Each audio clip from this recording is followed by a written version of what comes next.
2022! A lot has happened over the past few years, actually. I saved over $1,000 on new stuff. I wasted over $1,000 on old stuff, and I've got a few smaller videos that originally I was gonna do their own thing, but I figured I can just stuff them all into one. It's gonna be a lot of information, so buckle up, cue the new and slightly improved intro.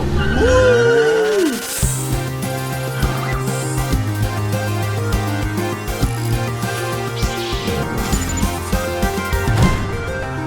Good day, ladies and gents. My name's Davis, aka Fluffball, and this, of course, is Fluffball the Wizard. Now, first things first, the cardboard tube build that I teased in the trailer last month, which, if you haven't seen that, go watch it. It's a cinematic masterpiece. I love it. But as far as the build goes, that's done. It happened. I have about 3.7 metric crap tons of editing to do, but that will actually be a series of videos coming out in a bit. In fact, I've actually been posting updates on that on Twitter and now Instagram. So if you haven't already, go follow me at FluffTheWiz. We're having a good time over there. Now, first order of business that I want to get out of the way, a word on my OG patrons. I mentioned in one of my earlier videos that I'd be talking about this later, and then I just never did. If you don't know what Patreon is or how I'm using it, check out this video to get up to speed. Now, as I mentioned in that video, I'm doing this deal where my first 10 patrons are part of the OG Fluffball Patron Club. They will not only get their name in my end screen, but also a stamp next to their name to let them know that they were part of the original crew that got this channel off the ground. Now, a few people have signed up, but some of them are no longer able to give, which I respect, but I figured since they still helped out, they should still retain that one-time OG slot. So, I'm keeping their names on the list, and there's still a few slots available, which I'll tell you more about at the end. Moving on to something completely different, I quit my job. I no longer work at Chick-fil-A. And among other things, that means since I'm not being exposed to a greasy kitchen for hours on end 5 days a week, my hair is actually fluffy again. That's right, I was starting to lose the first half of my whole brand, but we back, baby! Like, seriously, my friends will attest, my hair is angel soft. Anyway, most of the reason that I was able to quit that job is actually because I started a paid internship at my church. Previously, we had like one guy doing all of our tech, which means like setting up and tearing down before and after service, doing all the sound and the slides. Like, of course, on Sundays, we had a crew to help out with the individual roles, but as far as setup goes, let's just say they came to me with like, hey, can you help take this workload off one person? So, I've been doing that for the past few months, absolutely loving it, and yeah, that's been fun. Next order of business, my cable storage system. As you can see, I've done a bit more with this. You can click the link here to see how I made these. The whole thing was single-handedly designed and built from start to finish in this bedroom, but now it's time for it to leave the nest. I actually made a whole separate assembly in white for my family's living room downstairs, and this has been working really well. It's a huge improvement over the mess of cables we had lying around before.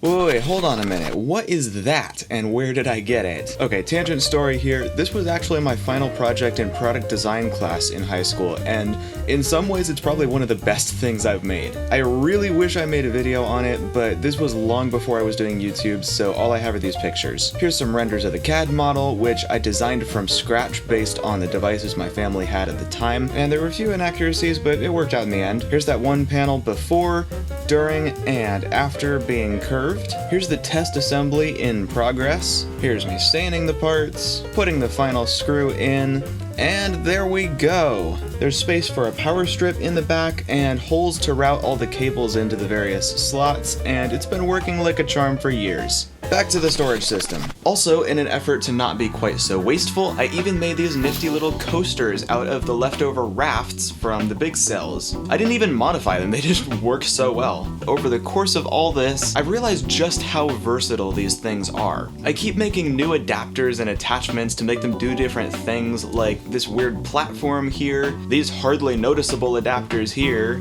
and even these headphone racks for the newest hanging section here. Which, by the way, was was part of the last section of my remodel. So segueing into that, you may have been able to see throughout my videos that some things are changing, especially the stuff that I noted in the update video that I released last year. So if you want a quick rundown of the stuff that's going on, go check that out. But for now, since the storage system is done for the foreseeable future, I can finally move on to some other things. Right now, the order of events is: number 1, get rid of some crap. Sell it, pitch it, give it away, just get it out of my room. This part is mostly done. Lots of junk that was taking up space is now gone. Step 2, cardboard tube build. As I mentioned, that's done. I'll be releasing those videos in a bit. Step 3, make this video. Currently in progress at time of filming, by definition. Small things that need to happen. These USB hubs behind me are annoying and I need to mount them better. My 3D printer needs work again. Hopefully it'll be easier this time. After that, this is a big one. So I've been remodeling, right? We've got this giant space here for something. When I designed this remodel, I intentionally put space here so I can make a work table and actually have a space to do projects. I've got the plywood for it right there. It's gonna have power, various holes and racks. These drawers are gonna go on top. I freaking modeled them. I love CAD modeling. Look, I made these so unnecessarily detailed. I'm pumped. This is gonna be freaking awesome. So stay tuned for that video. Now, pay attention, because everything has been leading up to this point. Once all that is up and running, at least at a minimal level, I will finally be able to cut out a deck for the long board and 3D print an enclosure for the electronics, so we can actually get this thing outside, on the ground, under my feet, moving my body. I'm really hoping to get this at some rideable level in time for school this spring, because I have 2 classes and they're literally on opposite ends of the campus. Doubt it's gonna happen, but I'm remaining optimistic about it. After that, then I can work on other cool projects like the breath control headset, some robotics stuff I've been working on, lots of fun things. So that is the current order of events. Probably way more than you needed to know, but now you know what's going on. Other things that happened. I tried my hand at some special effects in After Effects. This is actually where that fireball clip in my old intro came from. It was one of the first things I did, along with this lightsaber clip later on in the intro, which originally had a bit more to it. Shortly after that, I also made this lightning clip, which turned out pretty good for having next to no experience. And yes, if you're wondering, I did actually do 10 separate manual motion tracks to get all of my fingers for this clip, so that was a time.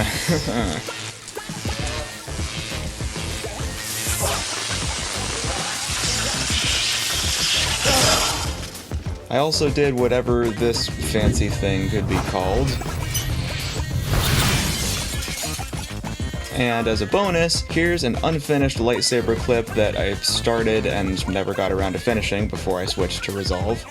More recently, I've been learning how to use Blender, which, if you didn't know, that's an open source 3D modeling and animation software used by Pixar, among many other animators. Here's a cool treasure chest I made by tweaking a tutorial from Surface Studio. Here's some cubes falling, and most impressively, here's some water in a shark aquarium using the built-in liquid physics engine from MantaFlow. This looks absolutely freaking stunning. I mean, the splashing and the refraction is So yeah, that's been fun. Maybe someday with my designs I'll be able to show you cool animations as good as Tom Stanton's been getting. Can I steal B-roll from him? Like, look at this! What is that? That's some professional grade stuff right there. Now, for a bigger update, here's how I wasted over $1,000. So, I signed up for Adobe Creative Cloud.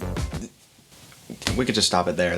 That's it. That's how I signed up for Creative Cloud in August of 2017, which gave me access to all of their apps like Photoshop, Premiere Pro, After Effects, the works. And I released my first video using that here. That was my Midwestern vacation. And I used their student discount, so it was only $30 a month as opposed to the usual $60, and it was actually only $20 for the first year. But doing the math, that still added up to just over $1,000 for the time that I used it. Now, when I saw Jazza switch to Resolve, it looked amazing, and I knew it was outside my budget, but I failed to catch that if you don't need all the fancy schmancy studio features and stuff, It's free. Premiere Pro, yeet, yeet. After Effects, yeet, yeet, yeet, yeet, yeet, yeet, yeet, yeet. You all keep around. Alright, I'm officially unsubscribed from Adobe Creative Cloud. This is basically Premiere Pro, After Effects, Audition, and Media Encoder, all rolled into one package, all done better than Adobe in my opinion, for free. The only other Adobe things I use that I'd be losing are Photoshop and Illustrator, which I can use GIMP and Inkscape for those things. Anyway, I've been using Resolve for about a year, and it's so much better. Here's some of the first tests that I did with it, and for one, it just feels better. I love the aesthetics, the animations on the interface.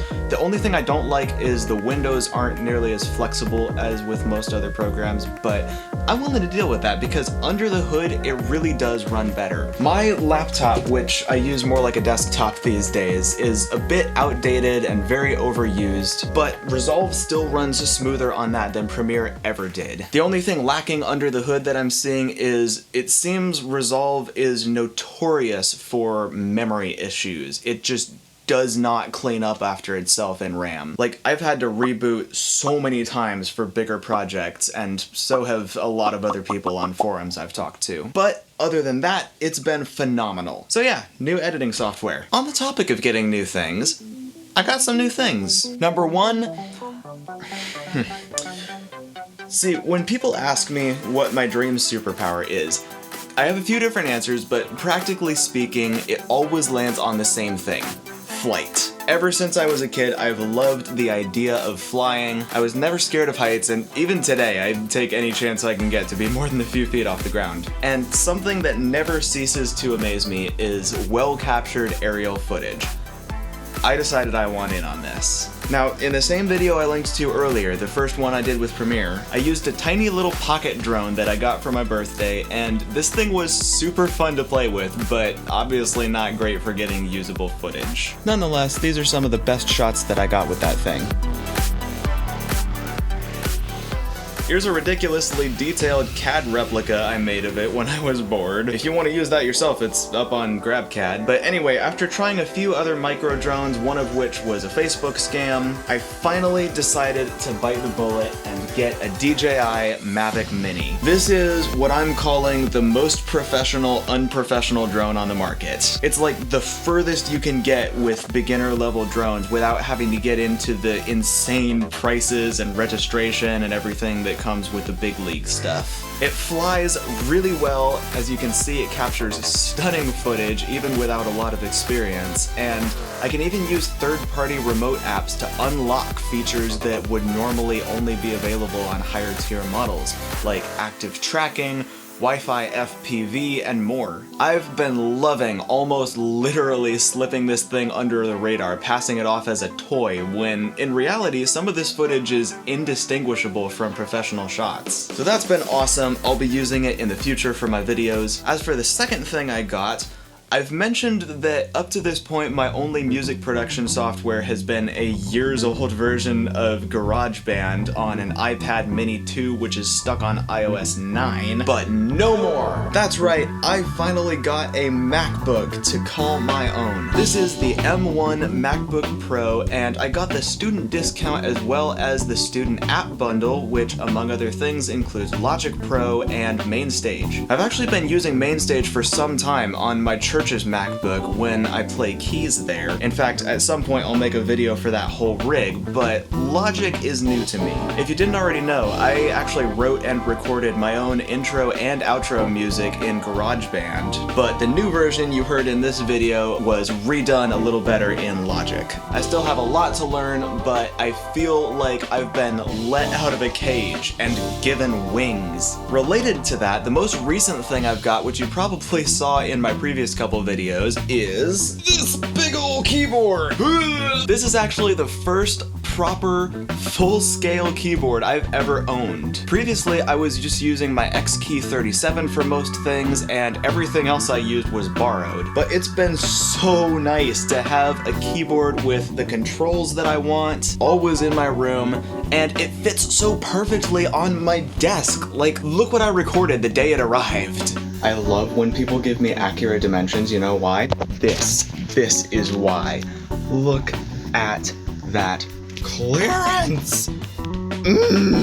So yeah, lots of new chapters being opened in my life, and speaking of which, I'm still working on that website that I mentioned a few videos ago, but for now, again, follow me on Twitter and Instagram at FluffTheWiz, and if you want to help out making my future projects possible, you can head over to patreon.com/FluffballTheWizard and show me some love over there. Whatever you can afford, every dollar counts and will come right back at you in the form of better content. Plus, you can get your name on my end screen. And if you're early enough to snag one of the few remaining OG slots, you get a permanent stamp next to your name and 15% off future merch. That's right, I am still holding true to that. I do not have merchandise yet because I'm waiting to get over 1,000 subscribers for that to be a thing. So if you want to help the channel out completely for free, go ahead and click that subscribe button, like the video, share it, all that jazz. It really does help. Whew. I know that was a lot, but if you watched to the end, you're a trooper. Thank you so much, and until next time, make something, sing something, hug someone. I'll see you in the next video! Here's some things that didn't quite make the cut, like this van I witnessed backing over a street sign, me getting absolutely swooshed by the rain, and also trying to move a tree out of the road, which of course failed hilariously. Also, I'm quarantining again because your boy probably has COVID, so that's been fun. Anyway, hope you enjoyed the video, see you in the next one.